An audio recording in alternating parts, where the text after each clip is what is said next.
Iran ने एक ऐसा खुलासा किया है जो भारत और पाकिस्तान दोनों को लेकर बता रहा है कि अमेरिका खास तौर पर दबाव डाल रहा है। बार बार पाकिस्तानी अफसरों को अमेरिका बुलाकर और भारत के ऊपर अप्रत्यक्ष तौर पर दबाव बनाता जा रहा है। पाकिस्तान और ईरान के बीच में क्या चाहिए अमेरिका को, और उसकी वजह से भारत के ऊपर लगातार दबाव बन रहा है। वहीं दूसरी तरफ स्क्रीन पर देख रहे हैं एक शख्स को, फरीद जकारिया। इनका एक इंटरव्यू बड़ा वायरल हो रहा है जिसमें वो कह रहे हैं कि चाइना का विकल्प भारत बन सकता है, लेकिन डोनाल्ड ट्रंप को क्या चाहिए जिसकी वजह से डोनाल्ड ट्रंप एकदम उल्टे काम कर रहे हैं। जानेंगे किस तरीके से इतिहास एक बार फिर से दोहराया जा रहा है और अमेरिका अपने बड़े पुराने फॉर्म में नजर आ रहा है। भारत को क्या सावधानी बरतनी पड़ेगी, हमेशा की तरह जानने को मिलेगा बहुत कुछ। आइए जानते हैं इन खबरों को विस्तार से। इतिहास,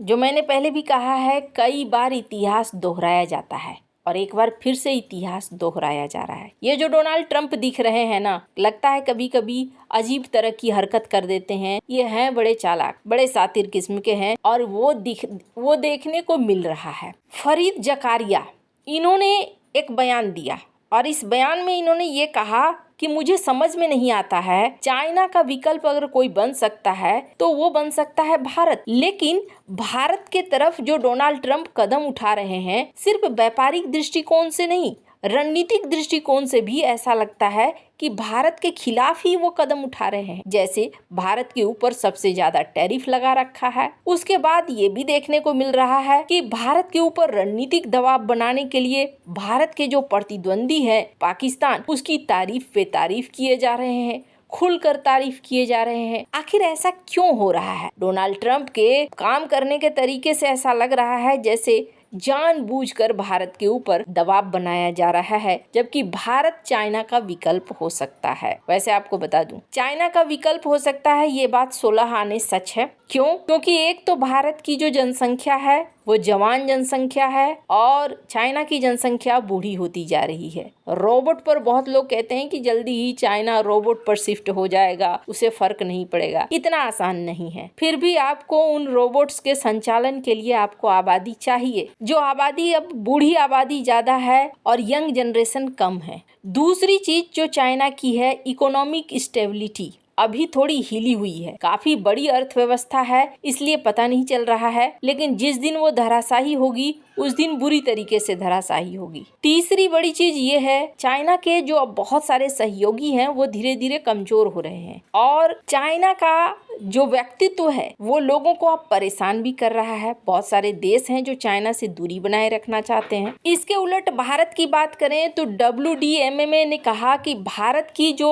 वायुसेना की शक्ति है उसने चाइना के वायुसेना की शक्ति को पार कर दिया है। इसका मतलब ये है कि वायुसेना के मामले में भारत शक्तिशाली हो चुका है। और फिर भी भारत के साथ ऐसे रुख क्यों अपना रहा है अमेरिका? तो इसका कुछ कुछ खुलासा अब निकल कर सामने आने लगा है और ये खुलासा ईरान की बातों से हो रहा है और अब समझ में आ रहा है कि चीज क्या चल रही है भारत के आसपास में। अमेरिका का ना एक इतिहास रहा है। अमेरिका ने 70 देशों में लगभग 800 प्लस अड्डे बनाए हैं और ये ना हर तरीके से हुआ है। कई जगहों पर स्थानीय विरोध भी हुआ, जियोपॉलिटिकल तनाव भी आया, लेकिन फिर भी अमेरिका ने बेस बनाए हैं। हालांकि आज की डेट में चाइना अमेरिका के नक्शे कदम पर चल रहा है, लेकिन शुरुआत अमेरिका ने ही की। सबसे पहले हवाई द्वीप समूह पर कब्जा करना और हकुलानी का तख्ता पलट 1893। अमेरिकी व्यापारियों और सेना ने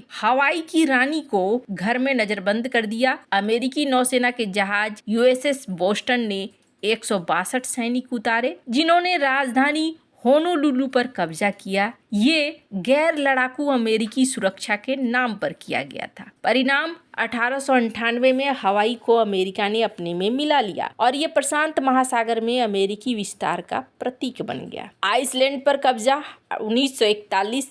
द्वितीय विश्व युद्ध से पहले अमेरिका ने ब्रिटेन के साथ मिलकर आइसलैंड पर कब्जा किया ताकि जर्मनी का कब्जा न हो। अमेरिकी सेना ने रेकजविक में सैन्य अड्डे बनाए जो स्थानीय सरकार की मंजूरी से थे, लेकिन वास्तव में रणनीतिक कदम था। जर्मनी और जापान का कब्जा। दूसरे विश्व युद्ध में जर्मनी और जापान के हारने के बाद अमेरिका ने इन देशों पर एक तरीके से सैन्य कब्जा कर लिया। जर्मनी में राइनलैंड क्षेत्र और जापान में टोक्यो के आसपास अड्डे बनाए गए, पर स्थानीय विरोध के बाद ये अड्डे सिर्फ रह गए और सीमित रह गए। लेकिन 1946 में अमेरिका के पास दुनिया में सबसे ज्यादा अड्डे। ऐसा ही हैती में भी हुआ, ऐसा ही इराक में भी हुआ, लेकिन इन जगहों पर उन्हें स्थानीय विरोध भी झेलने पड़े। ये बताता है कि अमेरिका का बेस बनाने का प्लान काफी लंबे समय से चलता आया है। अब यहाँ पर ईरान की तरफ से एक खुलासा किया गया और कहा गया कि अमेरिका पाकिस्तान और भारत दोनों के ऊपर बहुत ही ज्यादा दबाव डाल रहा है, और ये दबाव इसलिए डाला जा रहा है क्योंकि अमेरिका ईरान के चाबहार बंदरगाह और पाकिस्तान के ग्वादर बंदरगाह के पास एक नया सैन्य अड्डा बनाने की कोशिश कर रहा है ताकि चीन को कंट्रोल किया जा सके